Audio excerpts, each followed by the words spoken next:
On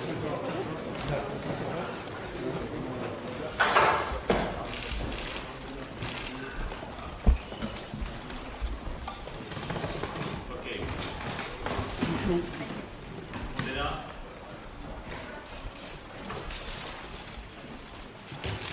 Bien, merci beaucoup d'être là. Je voulais souhaiter la bienvenue au président Trump, cher Donald, cher ami, et le remercier d'être là aujourd'hui à Caen, et remercier surtout à travers lui les vétérans américains qui ont contribué à sauver la France et à nous rendre libres. Je crois que ce matin, ce que nous avons vécu ensemble pour célébrer le D-Day, célébrer le rôle de ces vétérans américains était un moment important. Cette promesse de Normandie, que nous l'avons évoquée ce matin, c'est aussi ce que nos deux pays ensemble continuent de faire sur le plan international pour préserver la démocratie, la liberté, et nous allons avoir l'occasion d'en parler. C'est l'action qui est la nôtre, ensemble, en Afrique, au Levant, sur des sujets de crise internationaux, parce que les valeurs que nous portons nous dépassent. C'est pour cela que je suis très heureux que le président Trump soit en France et que nous puissions ensemble travailler l'un avec l'autre. I will say a few words in English and I will repeat exactly what I said. I wanted first to thank you, dear Donald President Trump, for your presence here in this place, and thanks to your country, your nation, and your veterans. This morning, we paid this tribute to their courage, and I think it was a great moment to celebrate these people. And I think your presence here to celebrate them and their presence is for me the best evidence of this unbreakable links between our two nations, from the very beginning of the American nation and all over the different centenaries. I think this message they convey to us, and our main tribute, is precisely to protect freedom and democracy everywhere. And this is why I'm always extremely happy to discuss with you in Washington, in Paris, or everywhere in country, because we work very closely together. Our soldiers work very closely together in Sahel, in Iraq, in Syria. Each time freedom and democracy is at stake, we work closely together and we will follow up. So thanks for this friendship. Thanks for what your country did for my country. And thanks for what we will do together for both of us and the rest of the world. Thank you very much. Thank you. Thank you very much.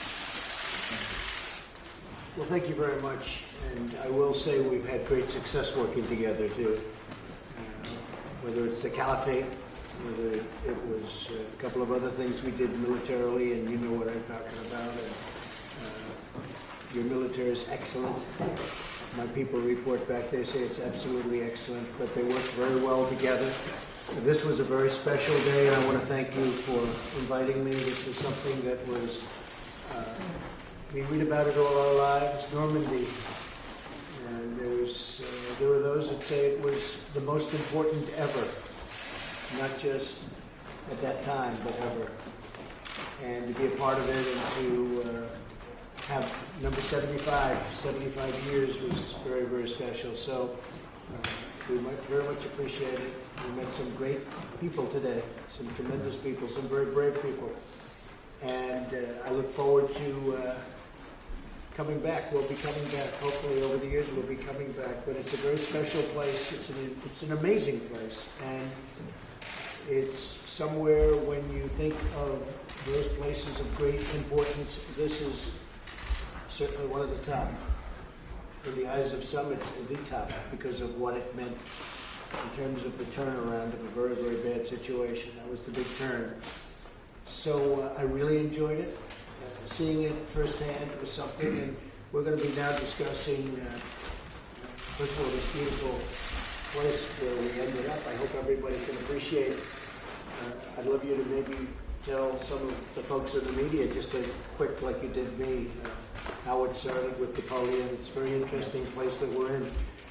And as you know, France has many interesting places, but we'll be discussing, to me, just as interesting as trade and military and all sorts of things. So we're going to spend a little time together. And then I'll be going back probably tomorrow morning or tomorrow afternoon. We've pretty much finished up. We've had a very hectic schedule. Most of you have been with us from the beginning, but it's been a beautiful schedule. We got to know the Queen. The Queen is a great woman, as you know, and we had a very, very good talk with the United Kingdom and a lot of good talks on trade. You know what's going on over there. It's a complex subject because of Brexit. Nobody knows where it ends up, but I know it's going to end up very well. And then we came here, and a lot of people are anxious to see what we're going to be doing together because, as you know, we know, but a lot of other people don't know, we're doing a lot together. And the relationship between you and I, and also France and the United States, has been outstanding. I don't think it's ever been maybe as good. It's been good sometimes, and sometimes it hasn't been, but right now it's outstanding. So the relationship that we've had together has been really terrific, and I appreciate it very much. Thank you, Mr. President. Thank you. Mr. Macron, you're talking about in the cemetery. You looked animated at one point, then you turned away from us. We were trying to we were talking about the depth and the number of people killed. You know, we had they call them the guides, and they were guiding us. They were telling us what happened and when. And they talked about the first wave came in, and 92% of the people in the first wave were killed. And then the second wave came in, and it was 80% were killed. And then third wave, and fourth wave, and then I guess they said the sixth wave, they broke through. It's like a dam. They broke through, and it was so incredible and so fascinating. And then you talk about bravery. But when you think 92% of the people were killed in the first wave, so it kept going down, down, down, and then they break through. And it's a lot of courage and a lot of heartbreak, but an incredible victory. It's one of the most important victories, wouldn't you say? So you might want to respond. No, but I mean, you're perfectly right. We had a lot of discussions, indeed, and all these events were described, and I think what is a very important thing, especially for young generation, having shared this word with these actual heroes, these veterans, is that a lot of things probably we take for granted were precisely in quest or protected by these guys. And a lot of these veterans, and I mean, I think you told it during your speech, came back for the very first time after the war. And they came here, they took a lot of risk. They put their life at risk for our country and for liberty. And I think for young generation in the US and in France, it's extremely important to see these veterans as actual heroes, are those precisely thanks to all these maneuvers and these actions allowed our country to be free. In 2004, George W. Bush said here in Normandy, we would do it again for our friends. Would you say that too? Yeah. Monsieur Macron, Monsieur le Président Macron, qu'est-ce que vous dites au Président Trump pour préserver l'alliance entre alliés qui est un peu malmenée en ce moment? I would certainly recommend that, definitely. Look, this was a great unifying situation. There's probably been seldom in history has there been anything like it. But especially when you heard about the waves of people coming in, knowing they were going to be killed, most of them.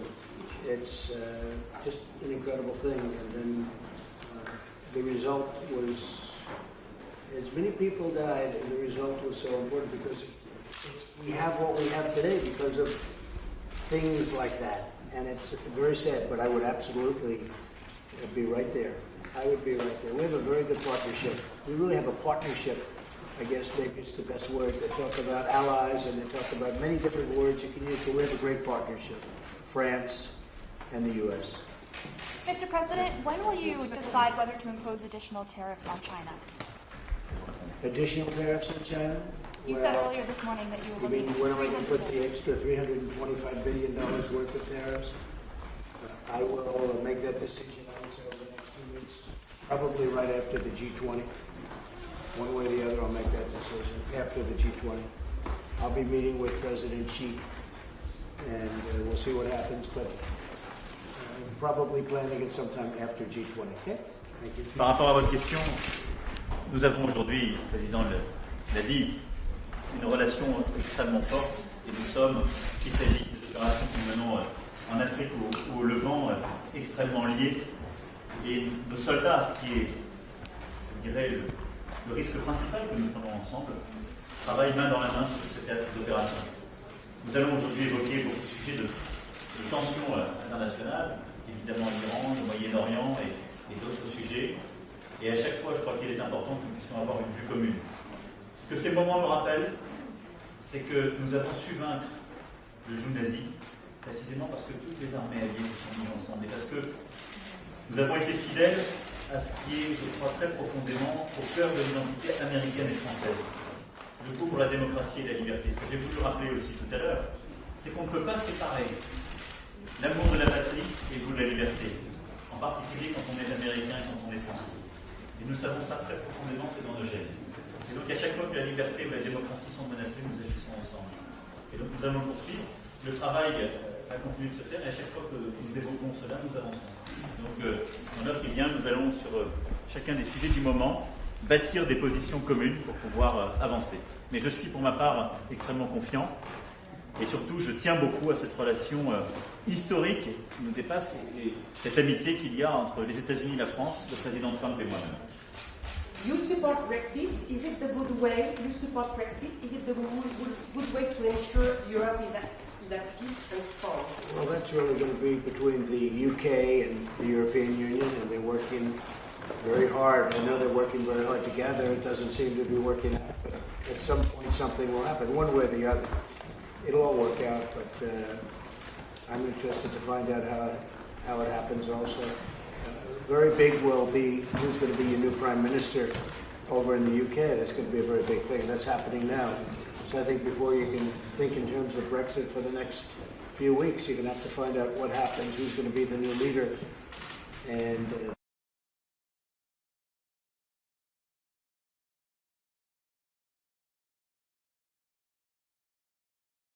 having spent so much time with the Queen, who I think is an incredible lady.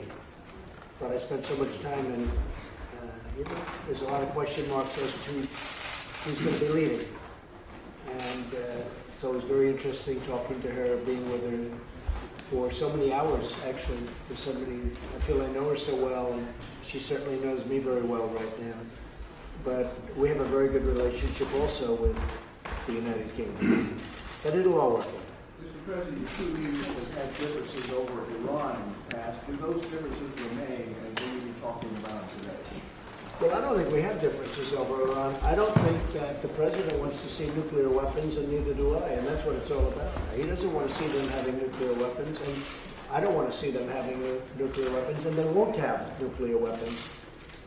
With that being said, let's see what happens with Iran. But when I became president, hard to believe, 2.5 years ago, now more, Iran was a true state of terror.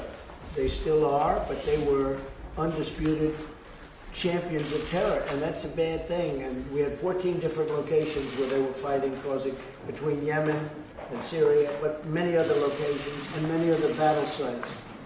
And it was all about Iran. They were behind every one of them. They're not doing that anymore. They're doing very poorly as a nation. They're failing as a nation, and I don't want them to fail as a nation. We can turn that around very quickly. But the sanctions have been extraordinary, how powerful they've been, and other things. I understand they want to talk, and if they want to talk, that's fine. We'll talk. But the one thing that they can't have is they can't have nuclear weapons, and I think the president of France would agree with that very strongly. I think that he would agree that they cannot have nuclear weapons. I think we do share the same objective on Iran. What do we want to do? First, you want to be sure they don't get nuclear weapons. I mean, we had an instrument in 2025. We want to go further and have full certainty on the long run. Second, we want to reduce our ballistic activity. And third, we want to contain the regional activity. I mean, these three approaches, these three objectives are important. We have, as well, a fourth common objective, peace in the region. So we have to deliver together these four objectives. This is the point. This is the point, and all the other debates are about technicalities. In order to build that, you need to start a negotiation, and I think the words pronounced by President Trump that they are very important. We need to open a new negotiation in order to build and to get these four objectives. Thank you. Thank you.